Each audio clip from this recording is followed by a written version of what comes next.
Você está ouvindo pela Rádio Pés de Cristo, Domingo com Cristo. Apresentação, Marco Antônio. É isso aí, essa Rádio Pés de Cristo, a rádio da paróquia Espírito Santo de São José dos Campos. É o programa Domingo com Cristo ao vivo, aqui na Rádio Pés de Cristo, a rádio da paróquia Espírito Santo. 21 horas e 43 minutos é o programa Domingo com Cristo ao vivo aqui na Rádio da Paróquia, a Rádio da Paróquia Espírito Santo.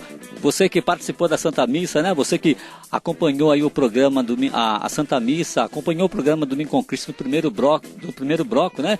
Está acompanhando agora no segundo bloco. Olha, hoje aqui na nossa entrevista de hoje, olha, eu queria falar para você, ouvinte da Rádio Pés de Cristo, né? Com muito carinho, com muito prazer, né? Que eu recebo uma pessoa super gente boa, né?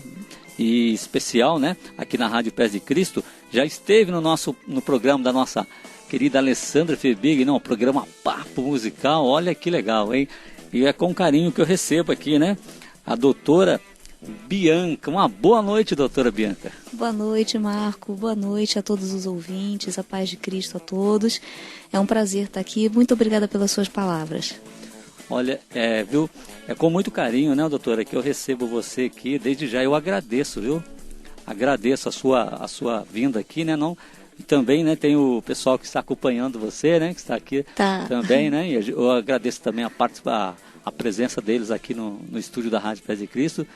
Olha, seja bem-vinda, viu? Muito obrigada, Marco. Eu que agradeço pelo convite. Muito obrigada. Que Deus abençoe mesmo você profundamente e que você hoje também, né, seja um instrumento de Deus, né? Amém. Que Deus abençoe a todos. Amém. Doutora Bianca, olha, primeiramente, então, né, como eu falei, inclusive já ouviu avisar os ouvintes da Rádio Pés de Cristo que amanhã, né, segunda-feira, já estará disponível no YouTube, né, esse bate-papo de hoje, essa entrevista, né, de hoje, é um bate-papo, né, já estará disponível amanhã no YouTube. É só você acessar lá Rádio Pés de Cristo, né? Digitou Rádio Pés de Cristo, já vai aparecer o programa de hoje. Também vale lembrar também que estará disponível lá no meu Facebook, na página da Pés de Cristo, né? Na página do programa Domingo com Cristo no Facebook. Então, tem vários meios lá que você pode acessar lá e poder ouvir, curtir. Também estará disponível no SoundCloud também a partir de amanhã, a partir das 19 horas. Combinado? É isso aí. Doutora Bianca, eu queria primeiramente saber, né? Quem é a doutora Bianca? Olha, Marco, difícil, né? A gente se descrever, né? Bom, a doutora Bianca é uma pessoa que hoje se sente realizada, né? Por tudo que já passou. Eu tive uma vida não muito fácil, né? Foi como eu comentei no programa da Alessandra. Não foi uma vida muito fácil, uma vida de superação. Então, hoje a doutora Bianca é uma pessoa que pode ser considerada realizada no seu trabalho, na parte profissional e também na sua vida pessoal. Você mora há bastante tempo aqui em São José dos Campos? Olha, Marco, em São José dos Campos há 4 anos e pouquinho, né? Eu fiz o concurso para cá.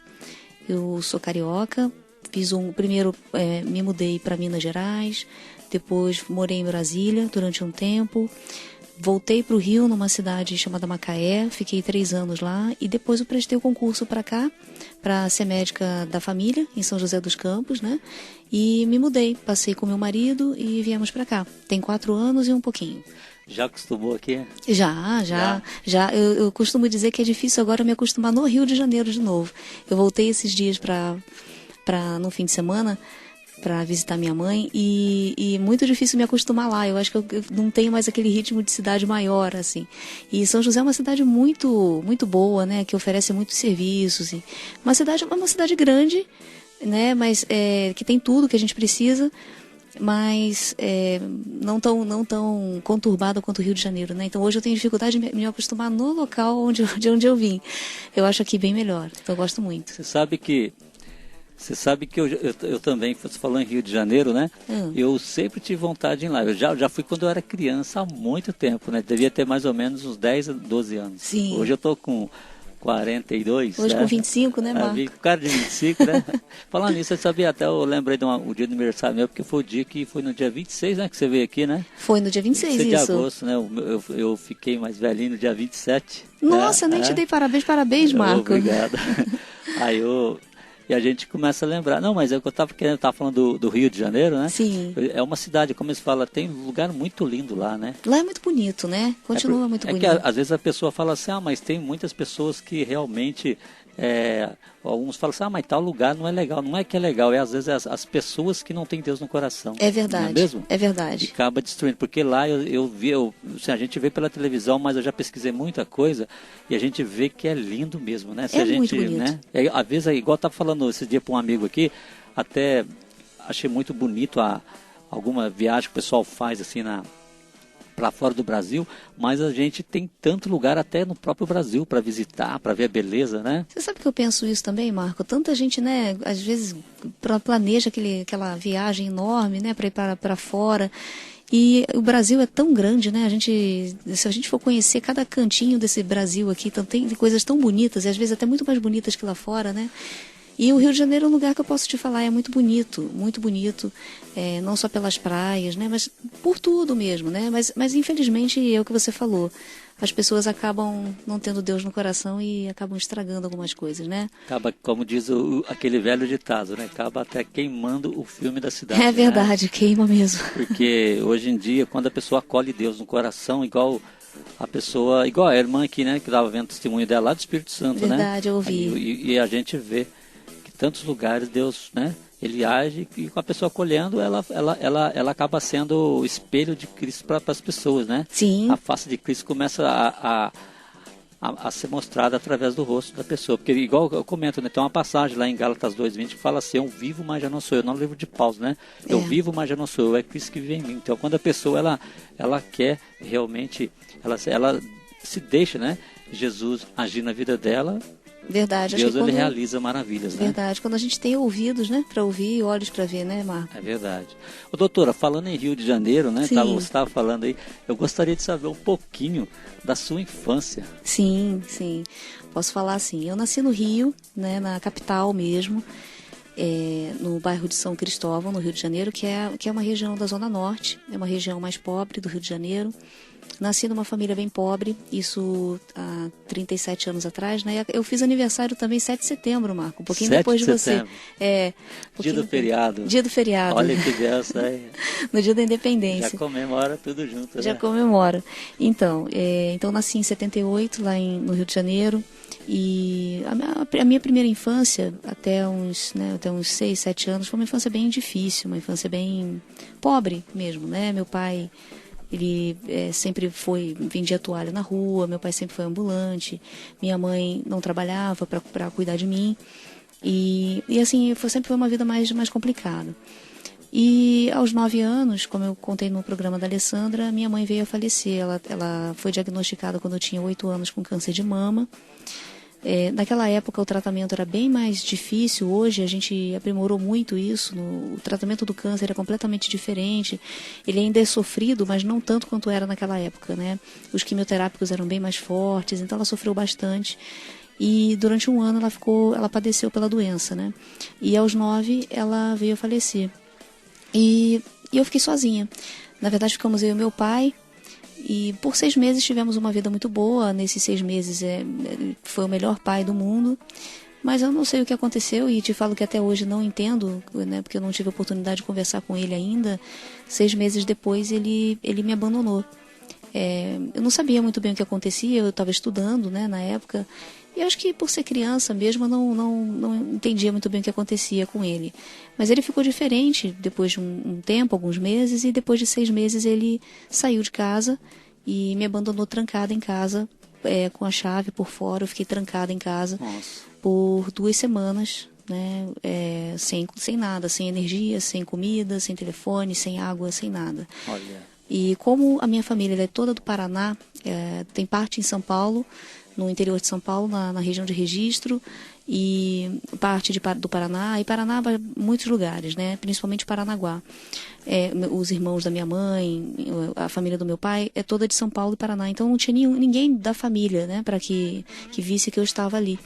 E eu fiquei 14 dias ali, acho que por volta de 14 dias, eu não sei exatamente, mas foram umas 2 semanas, eu acho, que eu fiquei nessa situação, sem nenhum tipo de alimentação. Nossa. E aguardando o meu pai, né? Eu tinha esperanças do meu pai voltar nessa época ainda. Você tinha 9 anos. Eu tinha 9 anos, isso. Nossa. Foi quando ele saiu. E depois dessa saída dele, eu fiquei nesse período, eu achei que eu fosse morrer mesmo, sabe, porque Marco? ficar todo esse tempo, né? Depois de um período, eu já nem sentia mais fome, né? Depois de 7 dias, assim, a gente não sente mais. Tinha água, por isso que eu não morri. Então eu bebia água e eu estava certa de que eu ia morrer ali. Eu lembro como se fosse ontem mesmo, assim. Eu lembro que eu tinha certeza de que eu ia morrer se meu pai não chegasse. Eu não ia tentar fugir, eu não tentei abrir as janelas, não tentei abrir a porta, se arrombar, né? Não tentei. Então você ficou todo o tempo ali esperando a vinda do seu pai? Fiquei o tempo todo. Quando eu vi que estava tudo trancado, eu não tentei abrir de forma nenhuma, não me desesperei. Eu fiquei, não sei, eu acho que é o que eu falo, né, Marco? É Deus mesmo, sabe? Me deu uma calma naquela hora. E eu fiquei ali aguardando alguma obra de Deus mesmo, porque eu não tinha como sair dali. Ou então aguardando meu pai, né? Meu pai voltar. Mas a cada dia que passava, eu tinha menos esperança que essa volta acontecesse, né? Isso foi com 9 anos, Igual uma coisa, você sabe que veio na minha mente agora? Pode falar. O seu pai te abandonou naquele momento, né? Foi. Mas o seu pai, lá do céu... Meu pai é o momento que ele estava com você ali, a todo tempo, a cada segundo, e com os anjos deles, principalmente o seu anjo da guarda. Teve ali aquele momento, Sim. Foi um momento crucial, né? Crucial, né? Onde que ele, todo momento ficou ali com você, dando força para você. Foi. E eu sentia isso, porque eu sentia uma paz muito grande, Marco. Apesar da situação toda, eu sentia uma paz muito grande e como se fosse um conforto mesmo, que só pode vir de Deus, dos anjos da guarda mesmo, porque eu estava completamente sozinha no escuro, né? E criança geralmente tem medo de escuro, eu tinha. E eu não sentia medo. Eu lembro que eu não sentia medo de nada, nem de morrer mesmo, eu não tinha medo disso. Mas e os amigos, assim, tipo, como que eles não deram falta de você? Como que você estava trancada ali em casa, o pessoal da escola, o pessoal os vizinhos ali não deram falta, sentiram sua falta? Olha, eu acredito que os vizinhos, eu morava numa vila, né? Então eu acredito que os vizinhos, eles tenham achado que não tinha ninguém na casa, porque estava tudo muito calado, muito quieto, e todas as portas fechadas, né? As janelas fechadas por dentro, por fora. Então eu acredito que eles tenham pensado que nós tivéssemos saído dali, eu e meu pai. Mas os vizinhos não perceberam por isso, porque eu não fiz barulho, não fiz alarde nenhum. Mas na escola, com certeza, sentiram falta. Mas como não tinha como se comunicar comigo, né? Porque eu estava trancada e não tinha linha telefônica. Então ninguém conseguia se comunicar. Não. Você não tinha nenhum meio de comunicação, Não tinha. Não tinha celular na época, né? Nossa. Não existia isso. E o telefone fixo não funcionava. Eu lembro que por não ter nada, não ter energia, foi cortado tudo. Eu não me lembro se antes já tinha sido cortado, mas não tinha na época o telefone. Então eu não tinha nem como me comunicar com os colegas de escola, nada. E até hoje eu não sei como, porque eu fui resgatada, eu não sei como as pessoas souberam, os vizinhos souberam. Talvez até por algum telefonema de escola, né? Algum diretor, alguém tenha entrado em contato. Porque naquela época ali você já estudava, né? Estudava com... Certo, aí o pessoal deu falta de você, né? Acredito que sim, né? Com 9 anos eu estava na quinta série, né? Então, com certeza sentiram falta e eu acredito que tenha sido a escola que tenha vindo atrás, sim. Tenha procurado vizinhos, enfim, né, que sentiram falta. E aí, eu lembro que depois dessas 2 semanas, os vizinhos da vila vieram. Um vizinho veio, logo depois chamou os outros. E aí sim, arrombaram a porta, né, arrombaram a janela e me resgataram lá. 2 semanas depois. Mas eu estava tão debilitada que eu nem perguntei quem avisou. Até hoje eu não sei, Marco. Não sei. É porque Deus ele iluminou até a pessoa, né, que ia ali, tipo, ver você ali naquela situação e foi lá, mesmo sem você saber, né? Sim. Mas eu tenho certeza que até hoje também você reza por essa pessoa, né? Com certeza. Que foi o iluminado ali por Deus para né? Pediu socorro, né? É verdade, é verdade. Eu oro por todos, sabe? Até Marco, assim, é o que eu falo, eu não tenho, né? Muitas pessoas perguntam pra mim, nossa, mas você deve guardar uma raiva muito grande do seu pai. Eu não tenho nenhuma raiva do meu pai, assim. Ele é vivo até hoje, ele mora no Rio de Janeiro. Não tenho raiva nenhuma. Ele é vivo, então? Ele é vivo, ele é vivo. Ele ainda é vendedor ambulante no Rio, na região da Tijuca, que é um bairro no Rio de Janeiro, da Zona Norte também. Ele é vivo, mas eu tive a oportunidade de procurá-lo. Eu cheguei a procurá-lo uma vez, depois de adulta já quando eu passei na faculdade, né, passei na universidade, e ele não falou comigo. Então, assim, a opção de não conversar comigo foi dele.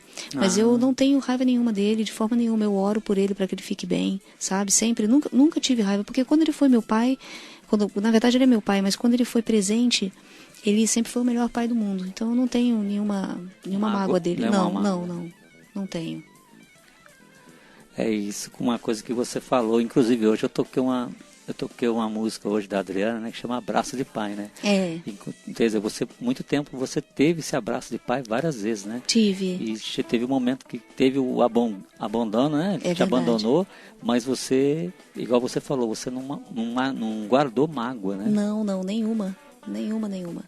Não tenho mágoa nenhuma dele.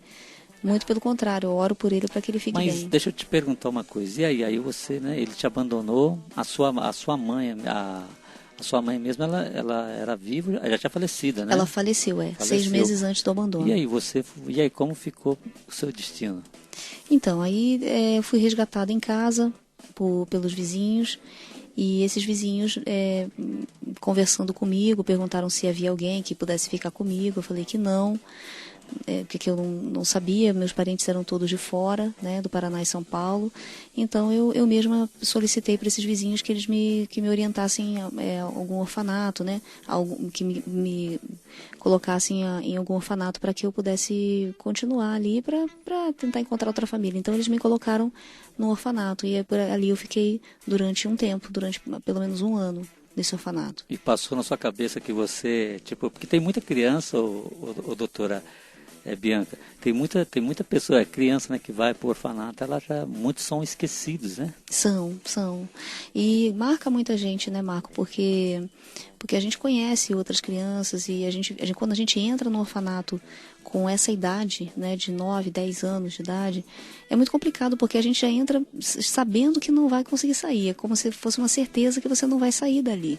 Porque todas as pessoas que entram em fila de adoção, enfim, elas entram querendo crianças até 1 ano, né? Na maioria das vezes bebês, ainda escolhem as características da criança que eles querem. Então era complicado. Uma criança de 9, é praticamente impossível essa criança ser adotada, né? Quando aconteceu esse momento da adoção e como foi? Então, eu permaneci durante 1 ano no orfanato, fiz vários amigos lá, lembro deles até hoje. Muitos foram adotados, conseguiram. Isso acabou me dando esperança, né? Ver que outras crianças eram adotadas e acabou me dando uma certa esperança lá. Até que eu recebi a visita de uma pessoa que eu falo que é o meu anjo da guarda, que é minha mãe hoje, que é viva até hoje, mora comigo. Ela foi uma pessoa que não tem muitas condições financeiras, ela é cabeleireira, ela é cabeleireira até hoje, minha mãe. Tem 74 anos e até hoje ela exerce ainda. E já tinha um filho, né, 11 anos mais velho que eu, mas ela se compadeceu e conversou comigo e falou, não, a partir de hoje você é minha filha. E aí ela me levou para casa, isso depois de 1 ano mais ou menos que eu já estava no orfanato. Nossa. E nesse momento que você foi assim, mas aí você foi morar com a sua mãe, né? Mas Fui. aí depois disso aí você não teve então mais contato com o seu pai? Olha, até cheguei a ter um contato com meu pai. Ele me ligou. Eu fui para casa da minha mãe hoje, né, que se chama Joana. E ela era casada na época. Meu pai adotivo já é falecido. E tinha esse filho que era 11 anos mais 11 anos mais velho que eu. E aí nessa casa, depois de mais ou menos 1 ano que eu estava nessa casa, 1 ou 2 anos, não me lembro exatamente, o meu pai entrou em contato por telefone comigo, né? E querendo falar comigo e perguntando por que eu não voltava para morar com ele, enfim. Só que assim, Marco, é uma situação muito difícil, porque eu já estava... Quando eu fui adotada, essa minha mãe perguntou para mim, você quer estudar, você quer trabalhar? Eu falei, olha, eu quero estudar, se fosse possível estudar. Então ela me colocou numa escola pública, né? Porque a gente não tinha condições mesmo, entrei numa escola pública e ela pagava um curso de inglês para mim na época e falou, olha, eu queria, se você for estudar, eu queria que você levasse a sério, né? Que você conseguisse crescer como pessoa, mas se você não quiser estudar, ela sempre me deixou muito livre, se você não quiser estudar, quiser trabalhar, eu também vou te apoiar, né? Não tem problema, se você quiser fazer um curso técnico, então ela sempre me deixou muito livre para isso. E eu falei, não, mãe, eu gostaria de terminar os estudos e fazer uma faculdade.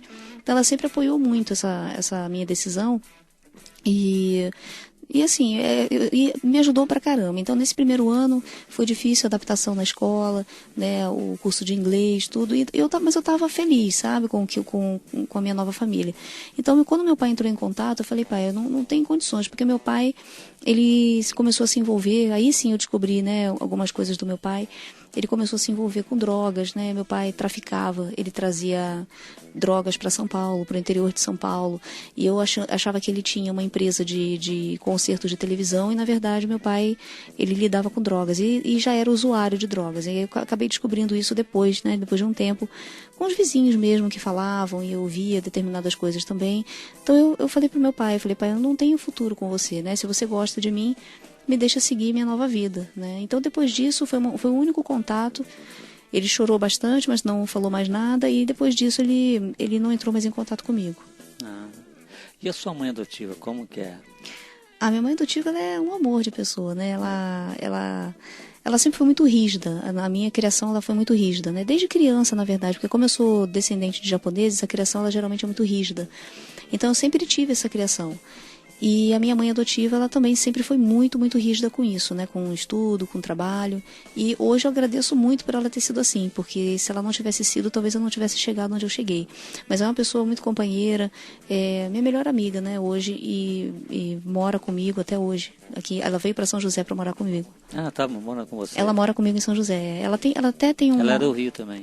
Ela é do Rio. Ela tem uma casa lá no Rio, onde ela às vezes fica para ter contato com o filho dela, né, que é casado também. Ela tem netos desse filho, então ela vai para o Rio de vez em quando. Ela está agora no momento no Rio, não está aqui em São José, mas depois ela volta e fica a maior parte do tempo comigo. Então, doutora Bianca, então aí você, né, você foi adotada, igual você falou, né, sua mãe muito gente boa, né? Assim, ela é. Né, e aí, como foi aí, a partir daí que você, igual você falou, você decidiu estudar? Você foi em uma escola paga mesmo, escola normal? Não, escola pública. Pública? Escola pública, Como sim. que foi essa trajetória na escola pública?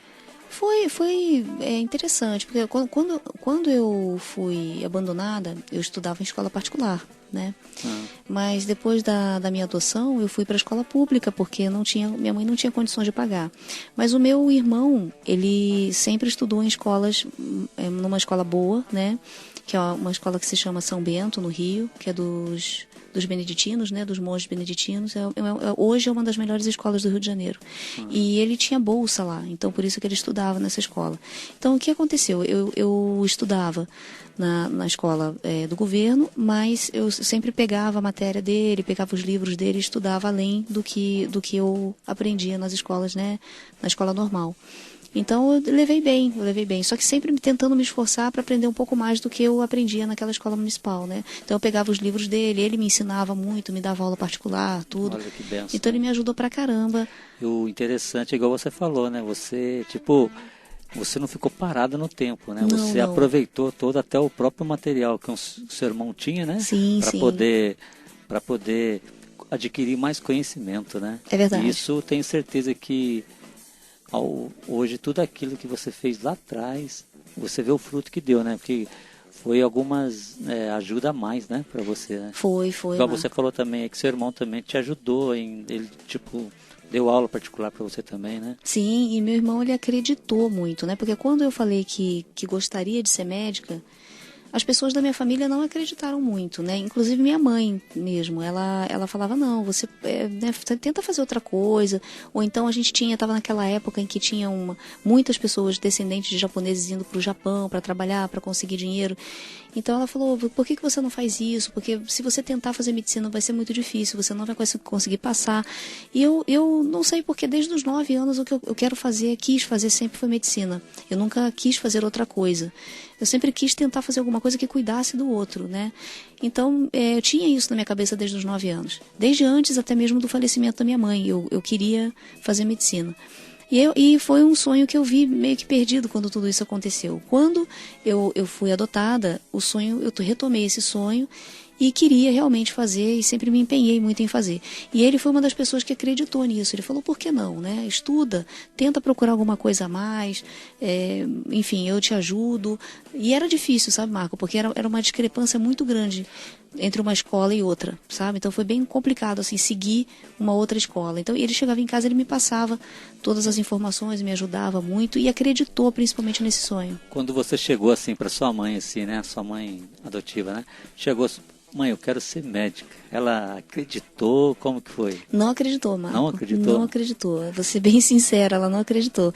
Ela tentava me convencer a fazer alguma coisa mais simples, assim. Ela falava, não, filha, medicina é complicado, a mãe não tem dinheiro para pagar, né, um estudo para que você consiga fazer. Até porque se tem aquela ideia, né, Marco, como eu falei no outro programa, de que quem é médico tem um berço de ouro, de que, né, saiu de uma escola muito conceituada.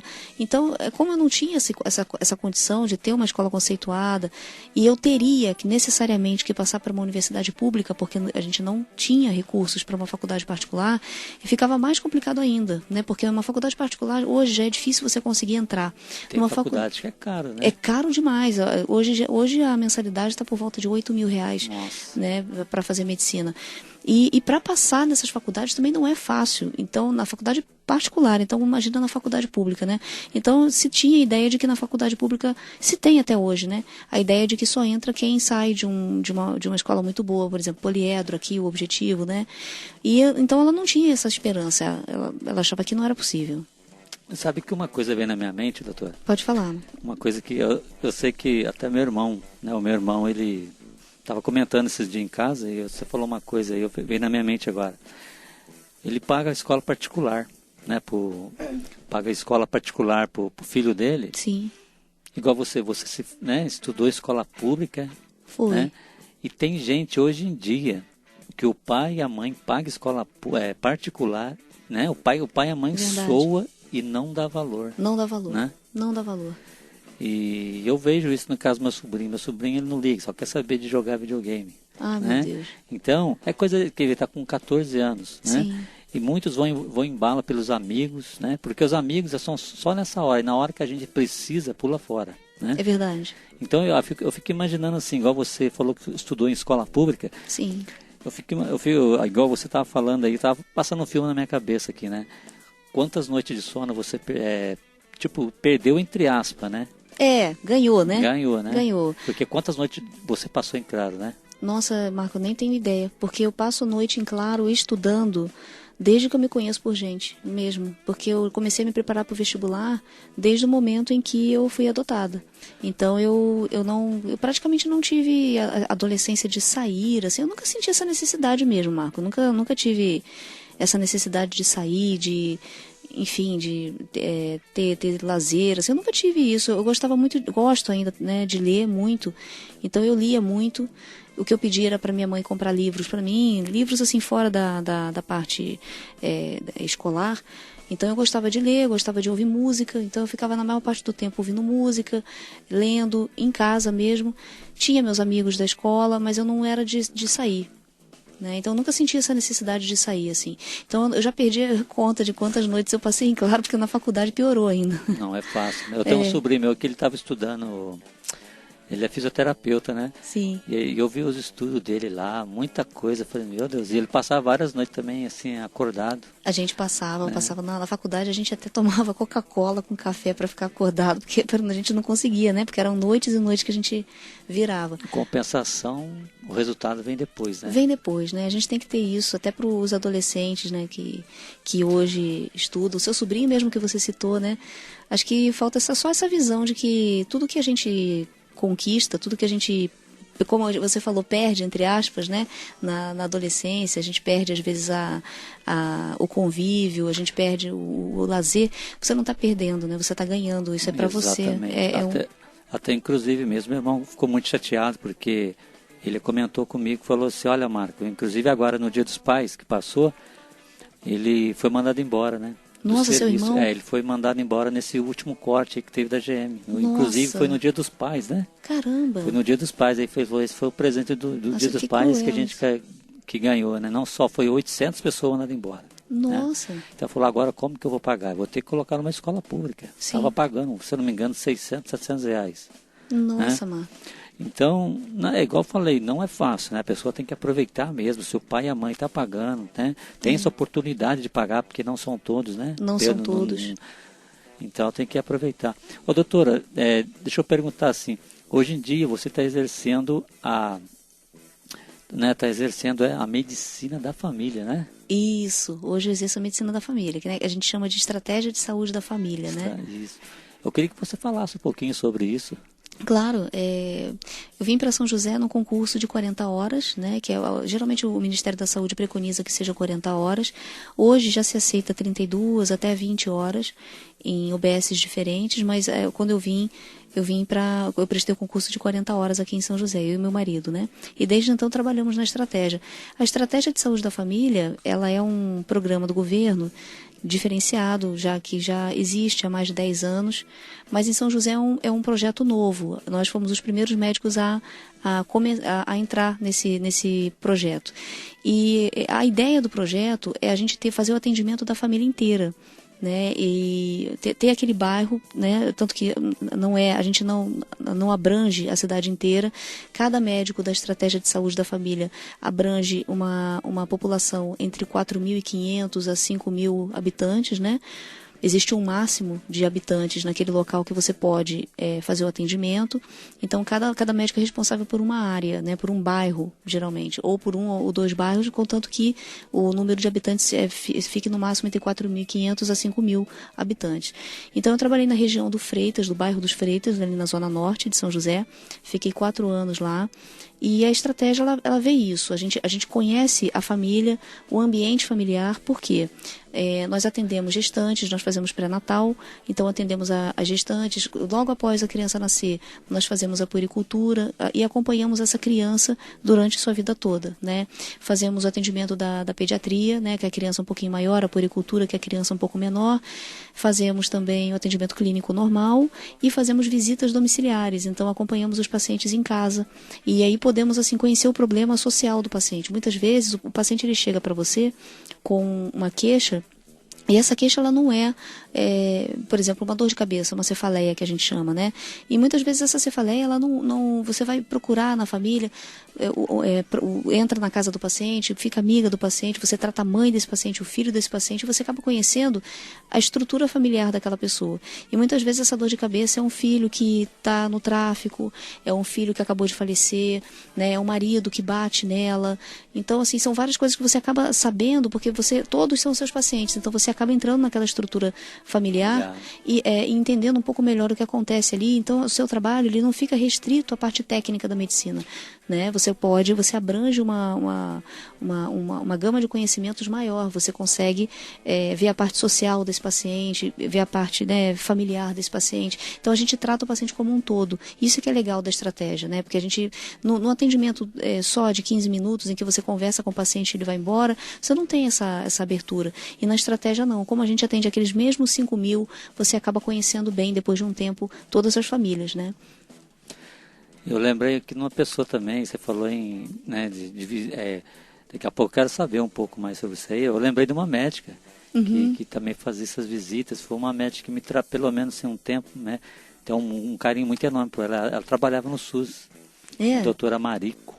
Ah, doutora Marico. Eu não sei se ela se aposentou, a doutora Marico, mas já ouvi E falar ela, dela. lá muito tempo atrás, quando eu até não estava bem, ela ajudou a cuidar, né? Melhorei, Sim, né? sim. Cuidou até do meu pai no tempo que meu pai estava também passando por uma fase ruim. Até meu pai hoje é falecido, faz 7 anos, né? Sim. E ela ajudou a cuidar, foi fazer visita em casa, Olha com que uma legal. equipe, né? Que legal. Ela até que era do postinho aqui do lado, né? Aqui do satélite, Aqui do né? satélite, né? Porque Marco, na época, acho que nessa época, e existe até hoje ainda, tá? Porque a estratégia de saúde da família ela não chegou a abranger a cidade de São José dos Campos inteira. Existe uma grande parte da Zona Leste, da Zona Norte e da Zona Sul que já tem estratégia de saúde da família. Mas não são todas as UBSs que funcionam como estratégia. Então, nessas UBSs, a gente tem um programa de atendimento domiciliar, que é o médico responsável por fazer as visitas, né, nos pacientes acamados daquela região. Então, permanece esse programa ainda do governo, nos locais onde não há estratégia, né? Nos locais onde há estratégia, é o médico da própria estratégia que vai fazer a visita na sua área de abrangência. Como que acontece esse agendamento? O agendamento das visitas? Isso. Olha, o agendamento das visitas acontece de acordo com critérios clínicos e sociais também, né? Por exemplo, a prioridade é de pacientes acamados, né? Que não conseguem ir até o posto de saúde. Por deficiências mesmo, aquele sequelado de um derrame, que não consegue deambular, não consegue andar para ir. Mas também não existe um critério específico. Esse é o maior critério, o paciente acamado. Mas, por exemplo, um paciente que tem 102 anos, né, que já está fragilizado, ele anda, mas ele já é fragilizado pela própria idade, ele também entra nos critérios de visita domiciliar, a gente vai visitar. Um dos critérios também, não é critério, mas uma das características que faz a gente ir à casa do paciente é ele morar muito longe, por exemplo. Então, eu trabalhava na região dos Freitas e ali não tinha um local muito longínquo, assim. Mas tinha uma área que era coberta por uma outra médica que era complicada, que era a região de Água Soca, Turvo, né, que é uma área muito distante, então as pessoas elas não conseguiam sair de lá. Então pessoas assim idosas, um pouco fragilizadas, que poderiam ir a um posto de saúde caso fosse no centro, aqui no satélite, elas não conseguem ir ali, porque é muito longe, uma área rural. Então também entra no critério de visita domiciliar, então a gente acabava visitando. Então a gente visitava praticamente essas pessoas, as fragilizadas, as idosas, as que não conseguem deambular, não conseguem andar, ou as que moram muito distante, né, ou acidentadas, por exemplo, né, que não conseguem sair de casa. Mas é praticamente quem não consegue vir ao posto de saúde. Inclusive, doutora, eu fiquei sabendo de uma coisa. Pode falar. Fiquei sabendo que você, no horário de folga também, está ali fazendo visita, se preocupa mesmo com o paciente. Sim, é uma coisa que eu faço, Marco, já há 13 anos. Né? Eu sou formada há 13 anos. Depois disso fiz 2 residências, fiz uma residência em clínica médica, fiz uma residência em hematologia, trabalhei no Rio, né, falando um pouco da minha história, eu trabalhei no Rio de Janeiro, na capital, em CTI, em emergência, nunca tinha trabalhado em ambulatório, né? Sempre trabalhei em atendimento de CTI e emergência, então sempre a nível hospitalar, né? Eu nunca fiz atendimento da população, mas mesmo esses pacientes internados, eu sempre dei o meu telefone pessoal para os meus pacientes, eles sempre tiveram. Então aí teve uma confiança, né? Eu sempre tive esse cuidado de passar, mesmo independente desse paciente ser do SUS ou paciente particular, porque eu atendi nos 2 no Rio de Janeiro, eu dava o meu telefone, até mesmo em emergência, né? Eles tinham o meu telefone caso necessitassem de alguma coisa. Então sempre foi assim, até antes da época do Facebook, porque hoje, né, a gente tem essa facilidade de ter o Facebook, de ter o WhatsApp, não tinha isso na época. Muito rápido as coisas. Hoje né? Muito rápido, né? Muito prático. E naquela época não, era só telefone mesmo. E eu sempre dei. Então, sempre fazia visita, acabava ficando amiga dos pacientes, né? Tenho muitos amigos que são pacientes hoje, inclusive tem pessoas aqui no estúdio hoje que são meus pacientes do Parque Industrial. Um grande amigo meu, que é o João, está aí. E a nossa amizade nasceu da relação médico-paciente. Ele é meu paciente do Parque Industrial. A mãe dele é minha paciente também. Então a gente acabou criando um vínculo de amizade muito grande. Olha, isso é bem legal, hein? É bem legal. É porque hoje em dia é muito difícil ver isso, né, doutora? Eu te confesso que eu não vejo isso, é muito raro. Mas é uma coisa minha mesmo. Eu até sou vista como meio louca, assim, sabe, Marco? Não, mas você sabe que ontem Vou falar uma coisa para você. Sabe que ontem eu estava assistindo um pedacinho do Tony Brady? Assim. E eu vi uma parte lá que... Aí eu vi, você estava conversando com ele pelo telefone, né? Sim. E eu vi a hora que o povo lá estava manifestando lá, tipo... falando de você, que né, o seu bem lá, falando da sua volta, Verdade, né? verdade. Eu achei muito legal a gente ver como você é querida ali pelo povo, né? Isso foi uma surpresa para mim também, sabe, Marco? Porque eu fiquei, como eu te falei, eu fiquei 4 anos nesse bairro, que é o bairro dos Freitas, ali na região do Buquirinha. E depois de um tempo, por questões administrativas, eu tive que ser transferida para a UBS do Alto da Ponte, onde hoje eu permaneço fazendo estratégia de saúde da família também. E trabalho em mais 6 UBSs, mas não como estratégia, trabalho fazendo atendimento clínico. Mas como estratégia lá no Alto da Ponte, faço 40 horas lá. E quando eu saí, houve uma manifestação muito grande da população. E assim, até dessa forma que eu conheci o Tony Blade, porque eu não conhecia, eu acabei conhecendo porque os pacientes acionaram o Tony Blade para que fizesse a reportagem, né, de que eles estavam pedindo a médica de volta. E fizeram cartaz, pararam rua. Olha que legal. E eu achei aquilo incrível, assim. E até hoje eles manifestam, chamam o secretário de saúde, tentam a minha volta. Até hoje eu tenho contato com esses pacientes e todos eles têm meu telefone. Hoje, como eu te falei, é mais fácil porque eles têm meu Facebook, então me mandam recado por Messenger, WhatsApp. Então eu tenho contato com esses pacientes até hoje, que eram meus pacientes do bairro dos Freitas. Por isso, por essa facilidade de ter o contato, de eu dar meu telefone para esses pacientes, né? Mas continuo amigos, né? Continuo ainda conversando com eles por telefone. E eu vejo a luta deles até hoje para me trazer de volta, né? Muitos deixaram até de ir ao posto de saúde porque eu não estou mais lá. Nossa. E eu falo para eles, não, gente, tem que ir, né? Já tem um médico lá, tem que ir. Já estão fazendo acompanhamento também, né? Então, alguns querem se mudar para o Alto da Ponte, porque eu queria uma amizade muito grande, né, Marco? Não é nem só pela questão médica, a gente queria uma amizade, um vínculo, né? Então ele se sente perdendo alguém da família dele, né? Porque já eram 4 anos que eu estava dentro da casa daquela pessoa. Então ele sente que perdeu um familiar, né? Inclusive, eu queria aproveitar aqui e mandar um abraço, né, pro Antônio. Ele é o cunhado meu, mora lá no Buquirinha. Ele mandou um abraço para você. Obrigada. Ontem eu falei para ele, né, que você estaria aqui, porque eu estava lá ontem mexendo no computador, né?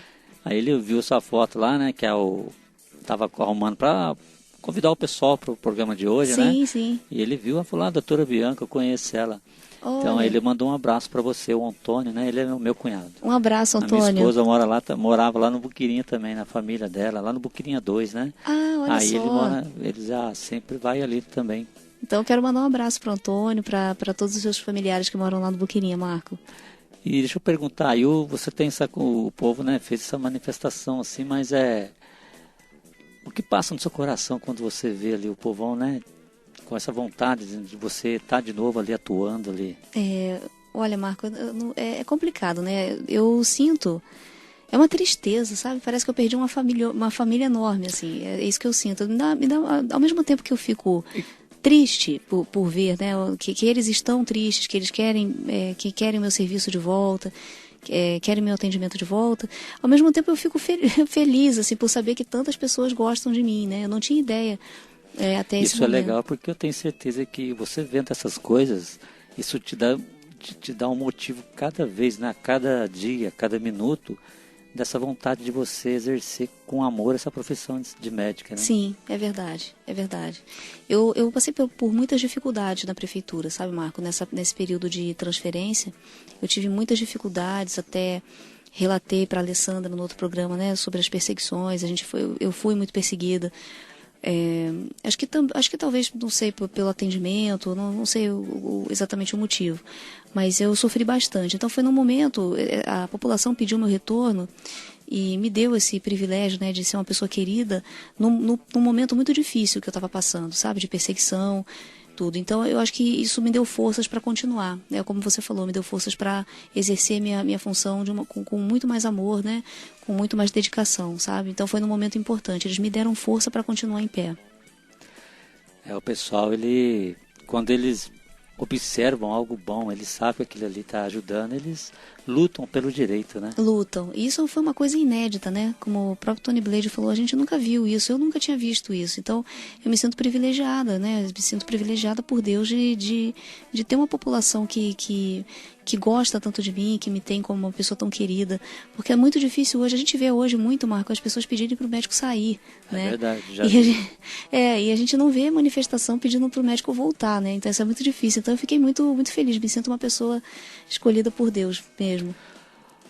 Projeto, né, e estratégia da família é o nome que você utiliza, né, para auxiliar todo mundo, né?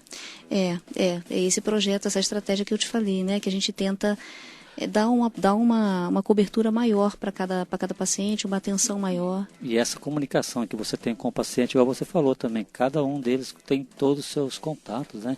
Eles têm meu telefone, tem meu Facebook, tem meu WhatsApp, então eu dou para eles para que eles possam... Você chegou a algum momento, assim, tipo, sei lá, de algum momento, assim, tipo, de noite, bem de tarde, se da tarde da noite recebeu algum recado de emergência? Já várias vezes, Marco. Recebo, né, até hoje. Às vezes eu não consigo responder, é o que eu falo para os pacientes, né, quando eu estou no trabalho, principalmente. Às vezes eu tenho uma dificuldade de responder porque eu estou trabalhando mesmo. Mas estando em casa, meu marido sabe disso, ele está presente no estúdio também. Eu geralmente recebo entre 100 e 150 mensagens por dia. E eu respondo todas. Eu posso demorar um pouquinho, mas até o final do dia eu respondo. Mas pode acontecer, sim, já aconteceu, de ter ligação 1h da manhã, de ter ligação mesmo. Porque a pessoa estava desesperada, né? Ela estava gestante e tinha perdido o neném. Então ela entrou em desespero e falou para mim, ela ligou por volta de 1h da manhã e falou: olha, doutora, eu não tinha para quem ligar, eu não sabia para quem ligar, então eu liguei para a senhora me ajudar, né? Então aí a gente conversa com a pessoa e só naquela conversa ela já estabiliza, né? Pelo menos um pouquinho, ela já tem uma palavra amiga. Então às vezes você com pouco, Marco, consegue ajudar muita coisa, né? E nem sempre você precisa do conhecimento técnico, né? O conhecimento de médico em si, não é o que você estudou nos livros, sabe? Muitas vezes o paciente ele precisa de uma palavra amiga. Então acho que o médico ele tem que ter na cabeça dele isso. Ele não veio para curar ninguém, né? Até porque nós somos intermediários, né? Nós somos instrumentos de Jesus na cura, né? Então nós não podemos ter pretensão de que nós estamos ali e vamos curar, enfim. O que nós podemos dar é um conforto, né? Retirar a dor desse paciente, que muitas vezes é uma dor na alma, né? Não é uma dor física. E a gente tem essa possibilidade, né? De uma palavra, né? Ele confia em você. Então, numa palavra amiga, numa palavra de conforto, você conseguir tirar um pouco daquela dor daquele paciente. Só isso já te faz um ótimo médico, né? Então, você não precisa só da parte técnica. Eu acho que a gente tem que ter um coração aberto para poder ajudar as pessoas no que elas mais precisam, e muitas vezes são dores da alma. É verdade, às vezes tem coisa também que basta até uma palavra, né? Sim. Eu vejo isso nos pacientes, basta uma palavra. Tem pessoas que me mandam mensagens e perguntam: doutora, o que eu faço? Meu filho saiu de casa. E às vezes eu só falo: calma, faz uma oração, né, aguarda. E aí depois a pessoa me manda uma mensagem: olha, acabou de chegar, sabe, veio. Então assim, acabou. Da parte médica mesmo, técnica, eu não fiz nada. Eu fui uma amiga para aquele paciente, né? Então é isso, a gente ter a consciência de que a gente tem ali, né? Os nossos pacientes são nossos semelhantes, a gente está ali para ajudar. E se a gente tiver essa consciência, a gente ajuda muito mais do que ajudaria se ficasse preso só à parte técnica. É isso aí. Essa é a Rádio Pés de Cristo, a rádio da paróquia Espírito Santo de São José dos Campos. Lembrando aí que você está ouvindo o programa Domingo com Cristo, né? Até às 23 horas aqui na Rádio Pés de Cristo. E você pode participar pelo 12997-127800. Estamos aqui, né, numa entrevista com a doutora Bianca. Lembrando aí que você também, né, quiser fazer uma pergunta, você pode mandar a sua pergunta aqui no WhatsApp da Rádio Pés de Cristo, ok? Lembrando também que tem um telefone 39332570. É o telefone aí da Rádio Pés de Cristo. Eu queria aproveitar e mandar um abraço, né, para o Valder Carlos, que está conectado ouvindo a Rádio Pés de Cristo. A Maria José, lá de Recife, Recife, né, está ouvindo a Rádio Pés de Cristo. A Maria Benedicta Simões, né, de Jacareí, também participando, interagindo. A Marina de São Paulo também interagindo, dando seu boa noite. Ó, é o seguinte, participa, né, no final aí do programa aí. Você pode levar aí, né, o super CD do cantor Ricardo Ferrara, ok? É um cantor católico, né? Então você pode interagir pelo pelo Zap Zap da Rádio Pé de Cristo, 12 997 12 7800, ok? O Web Rádio Pés de Cristo está apresentando o programa Domingo com Cristo, com Marco Antônio. Ô, doutora Bianca, uma coisa só que você falou, até no outro programa que eu estava ouvindo, né? Sim. E uma coisa que me marcou legal, assim, que eu estava ouvindo o programa e eu vi, até inclusive ontem eu ouvi o programa de novo. Você falou assim que tem muitos médicos, né, que realmente, tipo assim, ele acha que é ele que cura. Né? Tem muitos. Né? E você falou que depois que você se formou médica, que você acaba descobrindo que você é realmente um auxiliar, né? De Deus, verdade. Né? É verdade, Marco, porque quando a gente está na faculdade, a gente é treinado, assim, né? A gente tem aquela gana de que vai curar, a gente acha que vai curar todo mundo. E quando a gente sai da faculdade, que a gente entra realmente na vida prática, quando a gente começa a residência, quando a gente começa a ver, entrar em contato direto com os pacientes e ser responsável por esses pacientes, é que a gente percebe que a gente começa a perceber em cada caso que não somos nós, né? Sabe por quê, Marco? Por exemplo, eu tenho um exemplo de um paciente, uma criança, que a gente não tinha esperança nenhuma de que ela fosse viver. Como eu te falei, eu fiz hematologia, então a gente tratava muito a leucemia, linfoma, doenças graves, né? Tanto em criança quanto em adulto. Então, assim, não só com essa criança, mas também com adultos, eu vi a mesma história. A gente, pelo livro, se a gente fosse lá tecnicamente pelo livro, qual a possibilidade daquela doença, daquela criança, daquele adulto, qual a possibilidade dele ser curado diante daquela doença e diante daquele tratamento que ele estava ali, naquelas condições que ele estava. Se a gente fosse ao livro, seria 0%, não teria possibilidade desse paciente viver. E o que a gente via muitas vezes é o paciente, ele com a fé dele, né? E geralmente o paciente, quando ele está nesse risco de morte, ele chega muito próximo de Deus, né? É verdade. Então é a hora da dor, né? Que é quando ele vem pela dor. Então ele começa a se aproximar e ele ora, e ele começa a ter fé, e você vê a transformação daquela pessoa. Então, assim, muitas vezes a doença ela é uma transformação, ela é uma oportunidade para aquela pessoa, para que ela se modifique, para que ela reforce sua fé, né? Então a gente via muito isso. E acabava que passava para a gente isso, essa fé, né? Que fé é essa? Que esse paciente saiu da parte técnica e ele conseguiu sobreviver e está bem. Tem pessoas que eu sei que hoje estão bem. Tem um amigo meu médico que fez o diagnóstico de leucemia quando ele estava fazendo residência comigo, e uma leucemia que é incurável em adulto. E ele hoje ele está bem. Hoje ele é de uma igreja.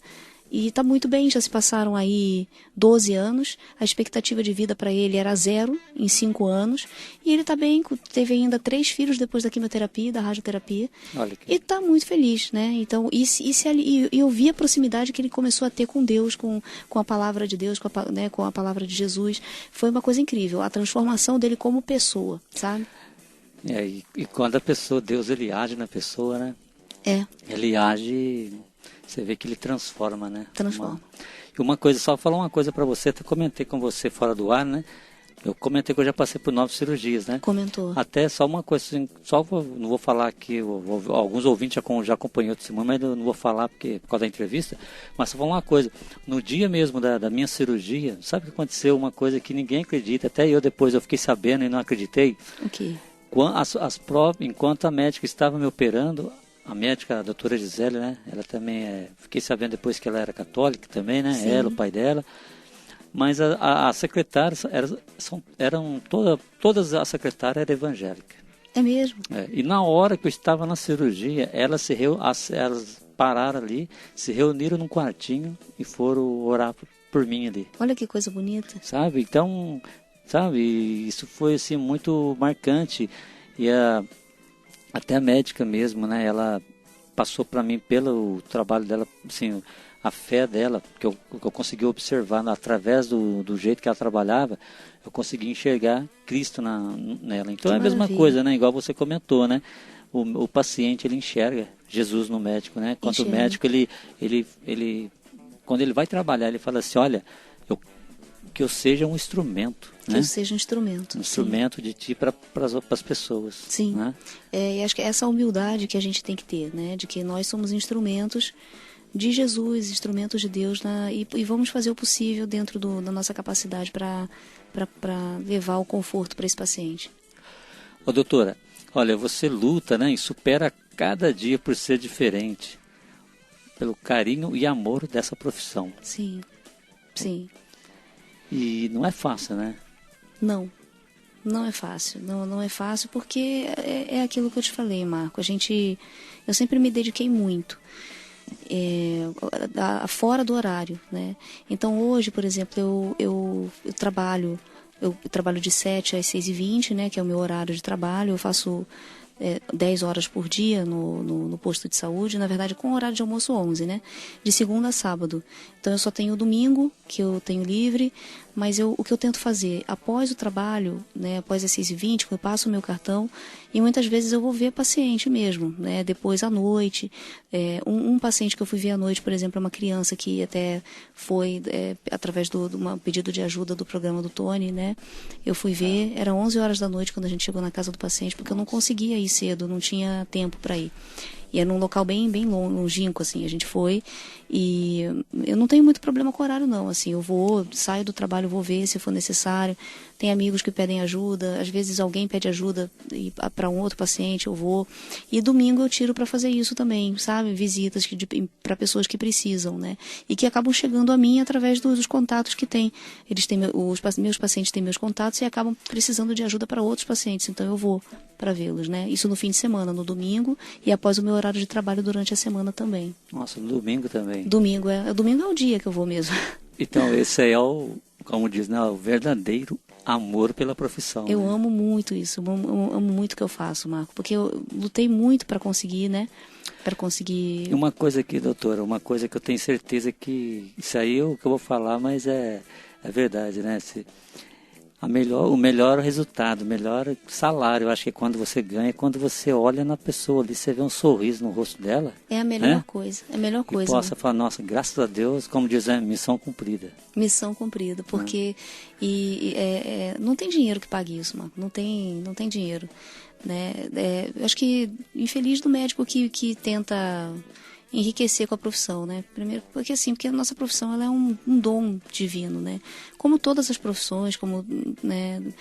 Mas a gente tem que saber usar da melhor forma e é infeliz daquele que não usa para mérito do próximo, porque a gente tem uma oportunidade tão grande de estar em contato com tantas pessoas por dia, né? Só eu atendo de 30 a 40 pessoas por dia no atendimento normal. Fora os pacientes ligando, mandando mensagem, fora né? esses que mandam mensagem, fora os que eu vou ver ainda, né? Depois do expediente. E dá tempo de responder para todos? Dá, porque eu tiro, assim, entre um paciente e outro, por exemplo, eu vejo uma mensagem e já respondo, né? Às vezes vejo uma mensagem no WhatsApp, ouço e já respondo no WhatsApp mesmo, né? Muitas vezes eu tenho que encaminhar esse paciente para o pronto-socorro, então só dele ouvir de um médico que ele precisa ir no pronto-socorro, ele já vai mais tranquilo, sabe? Então, é o que eu te falo, às vezes eu não resolvo a vida do paciente, mas pelo menos eu oriento, eu dou uma ajuda, né, no que ele está precisando ali naquele momento, né? Doutora, depois que você foi transferida, né, de local, Sim. Atualmente agora você está trabalhando em quais UBS? Olha, hoje eu trabalho 40 horas na UBS do Alto da Ponte e faço mais 20 horas aí divididas em 5 unidades, perdão. Eu trabalho no Campo dos Alemães, no Parque Industrial, na UBS do Dom Pedro, na UBS do Colonial e no Morumbi. São essas unidades que eu trabalho. Zona Sul e Zona Norte, né? Que agora eu tô nessas duas. E já trabalhei 2 anos na Zona Leste, que aí foi no Novo Horizonte. Fiquei no Novo Horizonte no campus de São José. Bastante, hein? Deu para conhecer boa parte da cidade já. É isso que eu ia perguntar agora. E aí, como que é a convivência aí com esses pacientes, né? Que já acostumou já com a população? Já. A gente se acostuma. Cada população tem uma característica diferente, né? É engraçado. A gente vê que, por exemplo, a Zona Sul ela é bem diferente da Zona Norte. Acho que a Zona Norte, por ser uma área rural, acaba se tornando diferente. E na Zona Sul também, Zona Leste também outra característica de paciente, mas a gente acaba se acostumando, né? Eu já estou nessas 6 unidades, eu já estou há mais de um ano.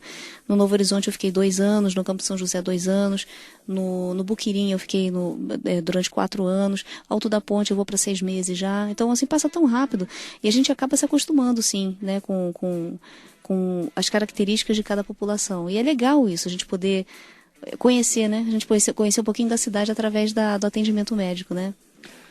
E conhece bastante gente, né? Muita. E, inclusive, também, cada dia vai aprendendo coisa diferente, né? Com as pessoas, né? Vai, dia a dia, né? vai. Eu estava conversando isso ontem, engraçado, Marco, que a gente... muitos pacientes, eles me conhecem, eles sabem que eu falo para eles assim: hoje você me ensinou muito mais do que eu te ensinei alguma coisa. Porque tem paciente que se a gente souber aproveitar, sabe, Marco, cada história que cada paciente traz, a gente vive várias vidas em uma, sabe? A gente consegue pegar a trajetória, os problemas que esse paciente passou, a vida, a história desse paciente, a gente usa para que a gente possa saber elaborar aquele problema e saber resolver. E com aquele problema você acaba resolvendo um outro, né? Uma outra pessoa que chega para você e pede ajuda, e você acaba ajudando essa pessoa porque um outro paciente te ensinou como. Então a gente tem como aprender muito com as pessoas. Como eu te falei, passam cerca de 30 a 40 pacientes por dia pela gente, né? Pelos médicos. Então, se a gente conseguir ter uma conversa, não ficar só restrito àquela parte técnica, conseguir entrar um pouco na vida desse paciente, criar uma amizade com esse paciente, ele te ensina muito sobre a vida, né? E a gente acaba aprendendo bastante e utilizando isso, como você falou do testemunho, né? Que cada testemunho pode ajudar várias pessoas. Então, cada história de cada paciente pode ajudar várias outras pessoas que passam pelo mesmo problema, porque através de mim eu vou conseguir, né? Através de mim esse outro paciente pode ser ajudado também. Então, por isso que eu te falo, a gente é um instrumento o tempo inteiro, né? Verdade. E igual você falou uma coisa alguns minutos atrás, que você trabalhou em alguns lugares, que teve algumas... Às vezes, igual eu falo assim, às vezes a gente acaba... Igual muitas pessoas, né, que gostam de você, Sim. Né, igual falando, às vezes a gente acaba sendo... Para uns a gente, né, agrada e para outros não, né?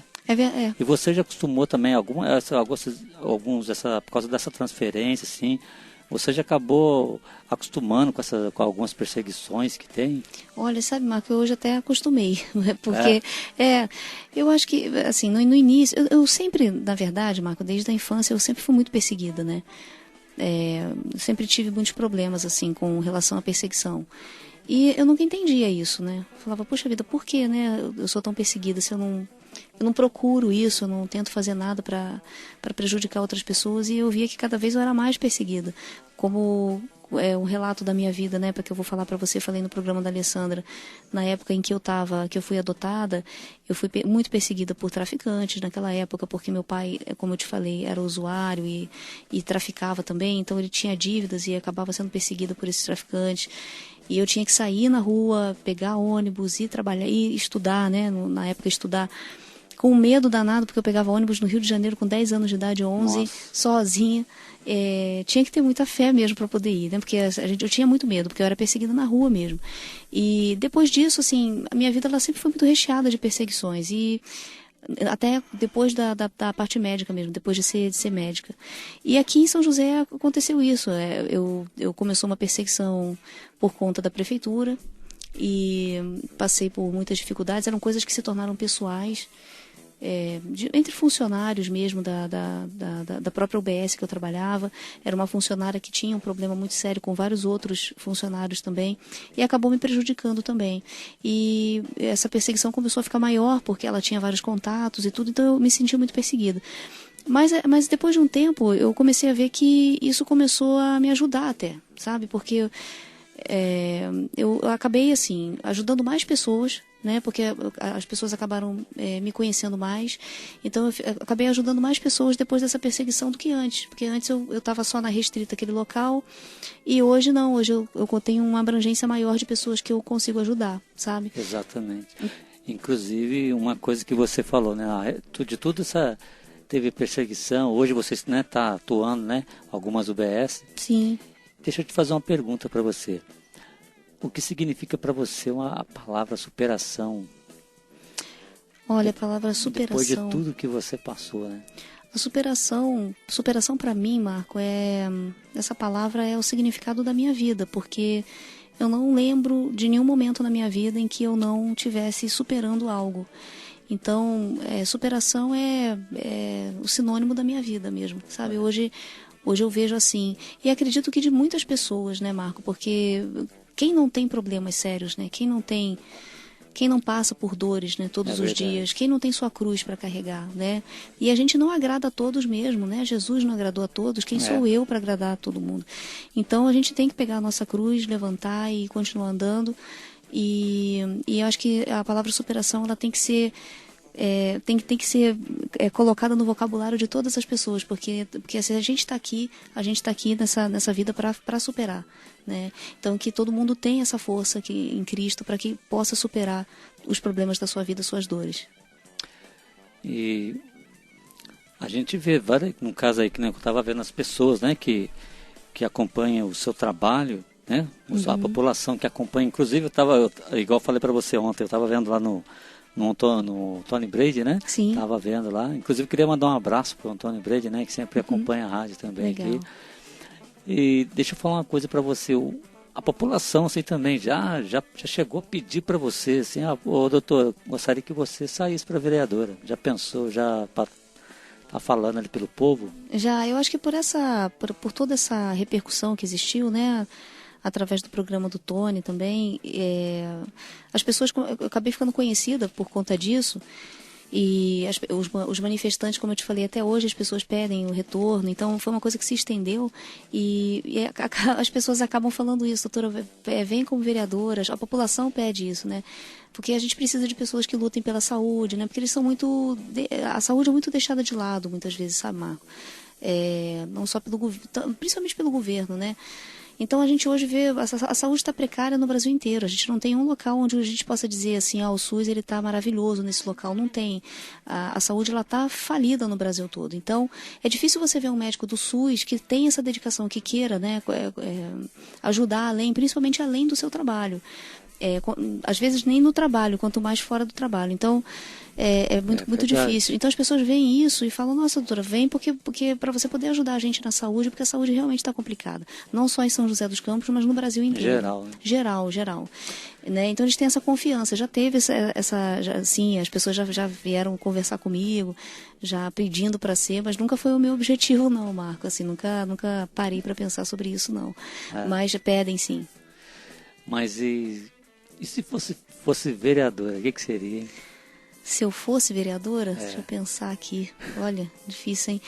Se eu fosse vereadora, olha, se caso isso viesse a acontecer, o que eu posso te falar é que eu manteria essa Bianca que eu sou hoje, né? Eu nunca mudei meu caráter, minha personalidade, a minha forma de lutar pelo que é certo. Eu sempre fui muito ativa nisso, né? Eu sempre fui ativista nesse ponto, porque pelas coisas que eu acho justas, pelas coisas que eu acho corretas, eu nunca me calei, né? Então eu sempre fui muito ativa nisso, sempre fui muito proativa. Então eu seria uma vereadora que seria proativa em causas justas, tentaria manteria a minha humildade, a forma que eu sou essa Bianca que todo mundo conhece, né? E manteria essa postura minha, de ser quem eu sou, mas com certeza com caráter e com muita força para lutar pelas pessoas que precisam de alguma coisa, né? Eu teria pelo menos uma força maior, talvez, para lutar por algum projeto que venha ajudar, ou para lançar algum projeto que venha ajudar. Então, acho que eu estaria ali para ajudar como eu estou hoje na medicina, que é sempre para ajudar o próximo. Hoje você atualmente então está nas UBS, né? Sim. Você nunca, mas já passou, você voltar, na sua mente, você voltar atender assim também no hospital particular, ou tipo já colocou de lado só pública mesmo? No momento que eu saí do Rio, Marco, eu trabalhava só em hospital particular, eu passava visita de pós-operatório, às vezes no mesmo dia eu ia a 6, 7 hospitais em regiões diferentes do Rio de Janeiro para passar a visita em pacientes que tinham sido operados, Então foi tudo particular. Os hospitais, fui chefe de emergência no Rio, num hospital particular em Jacarepaguá, trabalhei no Barra d'Or no Rio, que é um hospital também particular. Então quando eu saí do Rio eu tinha por volta de 4 ou 5 empregos, né, em hospitais particulares. Eu nunca tinha trabalhado com o SUS, com o ambulatório de SUS. Só quando eu fui só na minha faculdade, porque a minha faculdade é a Universidade do Estado, então eu tive que, aí sim faz parte do SUS, né, então a gente atendia os pacientes do SUS. Mas eu nunca tinha tido a vivência como médica já fora da faculdade com o paciente do SUS. Então quando eu saí dos hospitais particulares, eu já saí com o intuito de uma coisa nova. Eu queria atender as pessoas mais necessitadas, eu queria ir para o SUS para ver o que eu poderia fazer. E a estratégia de saúde da família foi o que me abriu essa porta, né, para que eu pudesse conhecer melhor as famílias, pudesse entrar na vida do paciente, porque eu sempre gostei muito disso, de conversar, de ter esse vínculo. Tanto que eu te falei, eu tinha esse vínculo mesmo com pacientes internados, hospitalares, né? Que geralmente a gente não tem esse vínculo com paciente de hospital. A gente vai lá, passa a visita e vai embora. Mas eu tinha esse vínculo com os meus pacientes internados mesmo. Então eu queria poder ter um vínculo maior com pacientes ambulatoriais. E aí a oportunidade de fazer o concurso para a estratégia de saúde da família, que foi a abertura para isso, né? E é onde eu me realizo hoje, onde eu posso fazer isso, onde eu posso ter esse contato grande com o paciente, essa amizade. Então foi o que me deu, foi o que abriu as portas para que eu pudesse conseguir esse novo objetivo. Então hoje eu não procuro mais hospitais particulares, não. Não tenho essa vontade, até porque hoje eu trabalho 60 horas na prefeitura, né? Então só se eu trabalhasse à noite, enfim. E como eu faço esse trabalho de ir ver os pacientes, né, fora do meu horário, eu não pretendo não entrar em hospital particular, porque senão não vou conseguir ter tempo para muita coisa, né? Para poder fazer esse atendimento que eu faço no domingo, porque né? igual você falou, você faz até no horário de folga, você tá ali, né? Sim, no domingo, no horário de folga eu tô ali. Toma muito tempo seu, né? Toma, e é um trabalho que eu amo fazer. É o que eu falo, Marco, eu não faço por dinheiro, de forma nenhuma, porque senão eu abriria um consultório, eu não tenho essa vontade. Eu faço realmente por amor mesmo, amor ao que eu faço e amor ao ser humano, né? Ao próximo, né? E eu fiquei sabendo, doutora, que você é casada com um médico. Sou casada com médico, ele está presente até hoje aí no estúdio, o Ricardo. Sou casada com médico, sim. A gente se conheceu na residência. Ele fez a mesma faculdade que eu, mas é meu calouro, né? Eu entrei um ano após, né? Ele entrou um ano após a minha entrada, mas eu nunca o vi na faculdade. Então, e a nossa faculdade não era tão grande assim, mas eu nunca o encontrei na faculdade, não o conheci na faculdade, nunca falei com ele na faculdade.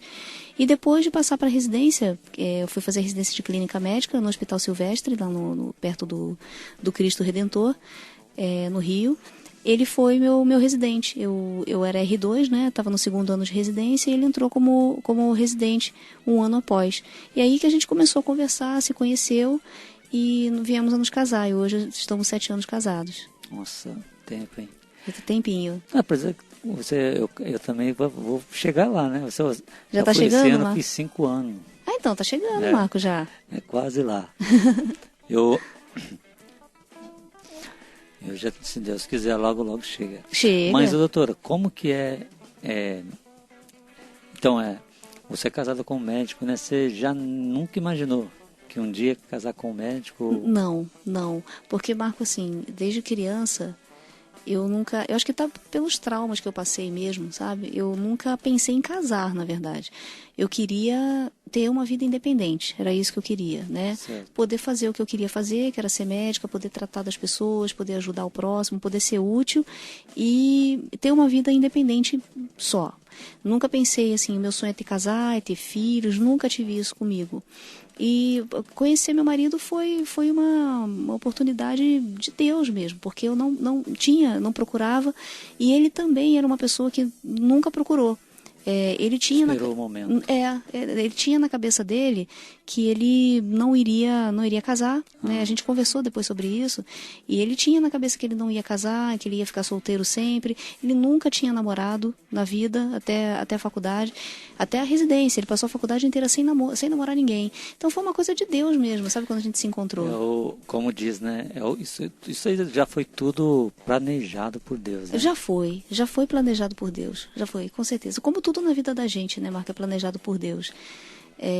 Mas o meu casamento realmente é um casamento abençoado, é uma pessoa que me faz muito bem, um grande amigo, e além de marido, ele é tudo, ele é um grande amigo, meu irmão, né? Então, assim, foi Deus com certeza que colocou uma família para mim, né? Eu que nunca tive família. Você tem filhos? Não tenho, tem? Não tenho filhos. Mas como diz, né, casado já é uma família, né? Já é uma família, né? Hoje ele é minha família. E hoje... o que significa essa palavra para você, família? Olha, durante muito tempo foi um motivo de muita dor, né? Porque eu não tive família durante muitos anos, né? E hoje, antes eu achava que família era pai, mãe, irmão, né? E hoje eu sei que família existe uma conotação muito maior que essa, né? Família é aquele grupo de pessoas que está sempre do seu lado, independente de laços de sangue ou não, né? Hoje minha família são meus amigos, são meus pacientes, meu marido, minha mãe, e nenhum deles tem laço de sangue comigo, né? Então, assim, essa é minha família hoje, e é uma família maravilhosa. Então, a gente às vezes fala, né? Perdi meu pai, perdi minha mãe, perdi meu irmão, estou sozinho.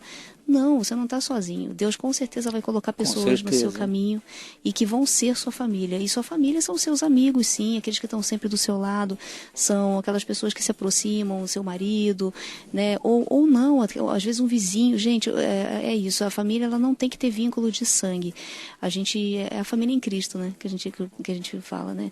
Então eu tenho uma família hoje muito grande, enorme.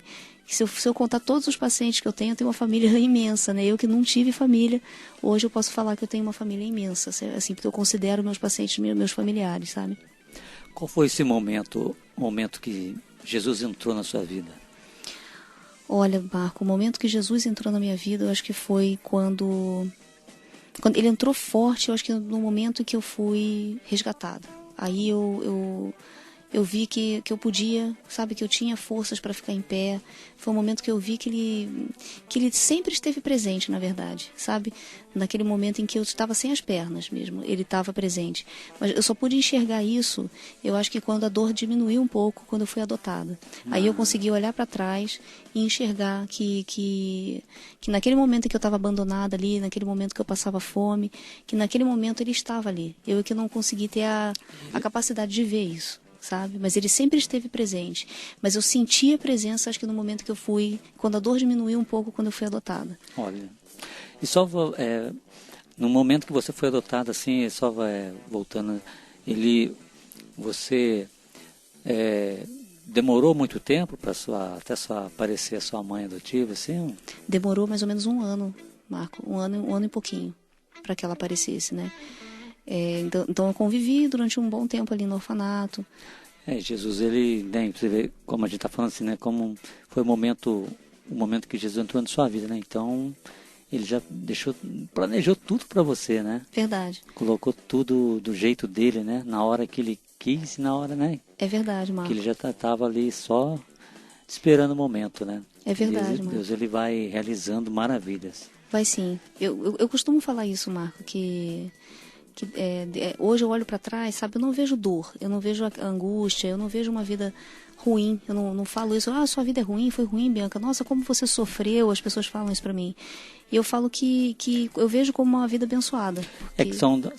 que tem aquele sempre não é que eu não posso nem falar que é um ditado, né, mas é das coisas ruins que arrancam as coisas boas, né? É verdade. Porque a gente aprende com as coisas ruins, né? Que nem assim, aqui na rádio mesmo a gente está falando, às vezes é que nem assim, o irmão fala, poxa, tal coisa deu errado, não sei o quê, ou você falou isso, tem que falar isso. É pela crítica que a gente vai crescendo, né? É verdade. É pena que muitas vezes a gente não consegue ver isso, né? A gente pega uma crítica e vê como ofensa, e não é.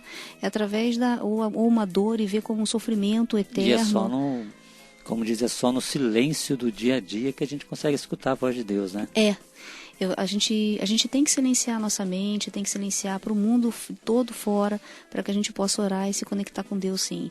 Mas que a nossa vida ela é toda projetada, sim, ela é projetada por Deus, toda projetada por Deus, e Deus não colocou ninguém aqui para ser só sofrimento. O nosso sofrimento, ele é só um pedestal para que a gente possa conseguir melhorar como ser humano, né? Então hoje eu olho para minha vida e vejo que vida bonita, que coisa bonita, né? que foi dolorosa? Foi muito, foi terrível, foi. Mas foi o que se eu não tivesse tido essa vida, eu não seria quem eu sou hoje. Talvez eu não desse tanta importância para o ser humano, talvez eu não fosse uma pessoa que tem tanto carinho pelo paciente, pelas outras pessoas, sabe? Então acho que eu devo isso à vida que eu tive. Graças a Deus eu tive uma vida sofrida, mas que me fez crescer muito como ser humano. Olha, doutor, eu vou falar uma coisa para você. Eu tenho 2 notícias para dar para você. Viu? Pode dar. Uma, que o programa já está chegando ao final. Nossa, né? Zé, passou tão rápido. Rápido, né? E a outra que, olha, foi muito bom mesmo ter a sua presença aqui. Obrigada, né? Marco. Eu que agradeço. Foi assim, olha, que Deus abençoe. Até o dia que eu vi você, né, na Alessandra, a gente, né, eu trabalho com a Alessandra também. E eu falei, não, tem que levar ela lá no meu programa, porque eu gostei muito da sua história. E eu sei, pelo que eu acompanho assim, né, o pessoal falando de você, a gente vê o carinho que o pessoal tem com você, né? Obrigada, e inclusive até o meu cunhado também, ele até comentou do seu marido, falou, é Ricardo, né? Ricardo, isso. Ele falou, é a esposa do Ricardo. E ele passou com ele, né? Passou com ele. Então, assim, a gente vê que, né, no caso aí, vocês são médicos, né? Sim. E que cada vez mais Jesus possa usar ele como instrumento, né? Amém. E cada vez mais a unção do Espírito Santo de Deus esteja sempre em vocês dois, que vocês continuem sendo cada vez mais essa família abençoada. Obrigada, né? Marco. E levando esse amor, esse carinho, porque que cada vez mais quando você estiver ali atendendo, orientando o paciente, que eles possam ver a face de Jesus, né? Brilhar na face de vocês, para eles sentir essa força, né? Porque é muito gratificante. É muito gratificante. Eu agradeço muito, Marco, pelo convite de estar aqui. Estou sempre à disposição quando vocês quiserem. Estou sempre à disposição para ajudar, para vir falar sobre alguma coisa, o que vocês precisarem. E que Deus abençoe você também muito. Abençoe seu programa, abençoe a rádio. E que Deus abençoe a todos os ouvintes que hoje estão com a gente aqui. E que a gente possa ter forças, né, sempre para levar um carinho, a palavra de Deus para o próximo. Você gostaria de mandar um abraço para algum ouvinte que está ouvindo, paciente? Olha, se eu puder mandar um abraço, eu queria mandar um abraço para todos eles, né? Que são muitos. A todos os pacientes da Zona Sul que eu tenho, que se eu for mandar são para mais de 120 mil pessoas, mas para todos eles, porque todos fazem parte do meu coração. É o que eu sempre falo para eles. Eu não seria nada se eles não existissem, né? Então eles falam para mim assim, doutora, que bom que a senhora pode nos ajudar e tudo. Eu falei, não, mas se você não existisse, eu não estaria aqui. Então agradeço muito a existência deles e a possibilidade de hoje ser médico e poder dar um atendimento a essas pessoas. Então, um beijo a todos os pacientes, a todo mundo que porventura eu conheça, para São José inteira. Olha, então tá mandado um abraço aí e eu falando para os ouvintes da Rádio Pé de Cristo que amanhã, né, amanhã segunda-feira a partir das 19 horas, né? Às 19 horas você vai poder acompanhar no YouTube, no Facebook, na página da Rádio Pé de Cristo, esse bate-papo de hoje, nessa entrevista com a doutora Bianca. Inclusive, doutora, eu queria sim, deixar registrado esse momento, assim, que principalmente, né, até alguns pacientes que têm esse contato com você, assim, mas que gostaria de saber mais um pouco da doutora Bianca, que acompanhou hoje, né? O programa verdade. Domingo com Cristo, né? Verdade. Esse é um momento também de a pessoa estar escutando, saber mais. Aí, e se Deus quiser, vamos marcar uma outra oportunidade aqui no programa Domingo com Cristo, para a gente também estar debatendo outros assuntos. Com certeza, estou à disposição. Da área da saúde, né? Estou à disposição, Marco. Até, inclusive, deixa eu só falar uma coisa para os ouvintes, até comentei no programa, faz um tempinho já, comentei, foi o mês passado, né? Que eu estou querendo fazer assim, pelo menos uma vez por mês, tá trazendo porque assim, eu trago, dia de domingo aqui, eu sempre trago o pregador, cantor católico, pregador que pregar a palavra de Deus, pelo menos um domingo por mês, eu trago um profissional da área da saúde. Sim. Entendeu? Que nem no mês passado, eu trouxe 2 fisioterapeutas aqui. Oh, que legal. Que explicou sobre RPG, explicou sobre fisioterapia. Sim. E que nem tem uma amiga minha que ela queria vir aqui, até tá meio difícil trazer ela estava querendo falar sobre continência urinária. Isso, né? É importante, né? É muito comum. Então, a gente também, porque assim, a gente levar, como é que eu quero dizer, levar um pouco orientação médica, né? Trazendo profissional Claro. aqui. Isso também é evangelizar. É verdade, é verdade. É evangelizar, é levar um pouco de... esclarecer um pouco a dúvida das pessoas, né? É verdade, eu gosto muito disso, sabe? Até na estratégia de faz grupos, né? Que são grupos de orientação. Eu adoro fazer isso. Então pode contar comigo, Marco. O que você precisar, sempre vou estar presente. Amém. Doutor, então, olha, tá aqui o meu abraço, então, que Deus abençoe, muito obrigado mesmo, né, pela sua presença aqui, do seu esposo, né, do Ricardo, do João, e João. tem a irmã... O filho dele, o Jean, que está aí, e a Cíntia, que é uma amiga Cíntia, minha. né? Isso. O Jean, filho Jean, dele. isso. Então, um abraço para todos eles aí, e tá chegando ao final do programa Domingo com Cristo. Gente, muito obrigado. Ó, quem vai levar o CD do Ricardo Ferrara, né?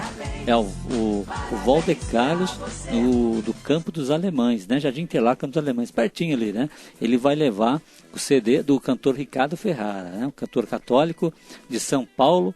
Tá aí o Walter Carlos. Que Deus abençoe o Walter Carlos, que sempre acompanha o programa Domingo com Cristo.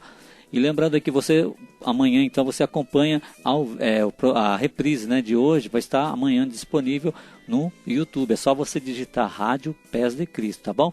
Inclusive também tem o programa, né, doutor Bianca, lá do Papo Musical, Sim. onde está também a entrevista de lá, que ela também deu uma entrevista no programa Papo Musical da Alessandra Fiebic. Falar em Papo Musical, lembrando aí que na próxima quarta-feira tem o programa Papo Musical a partir das 19 horas aqui na Rádio Pés de Cristo ao vivo.